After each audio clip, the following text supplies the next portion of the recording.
म्हणजे महानगरपालिकाच्या निवडणुकीला राष्ट्रपतीला आणलं तरी मला आश्चर्य वाटणार नाही.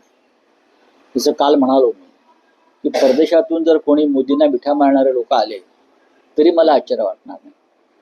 मुंबई महानगरपालिकेसारख्या निवडणुकीत तुम्ही देशभरातून लोक गोळा करून आणताय, पण ती भाजपचा आता ती परंपरा झाली. राज्यांचे मुख्यमंत्री, पंतप्रधान, गृहमंत्री, माझ्या माहितीप्रमाणे 11 तारखेला प्रधानमंत्री मुंबईत येतात. 11 तारखेला 11 जानेवारीला प्रधानमंत्री मुंबईला येतात. 15 तारखेला प्रचार संपतोय. 15लाच ना, 13ला 15ला निवडणूक आहे.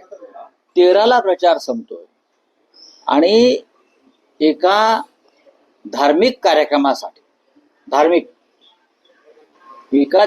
कार्यक्रमाचं खास आयोजन केलंय त्या दिवशी मुंबईतल्या जैन समाजाचं, आणि प्रधानमंत्र्यांनी ते आमंत्रण स्वीकारलंय. ते प्रचारासाठीच येत आहेत ना. त्या पंथाच्या, त्या धर्माच्या लोकांना प्रभावाखाली घेण्यासाठीच येत आहेत की भाजपला मतदान करा. निवडणूक आयोग काय ढुलक्या मारतोय? काय करतोय निवडणूक आयोग? या राज्याचा निवडणूक आयोग जो आहे, त्या आयोगाचे एक प्रमुख आहेत वाघमारे म्हणून. त्याने वाघमारे या नावाला जागावं आणि भाजपच्या लांडग्यांना आवरावं, अशीच माझी त्यांना विनंती.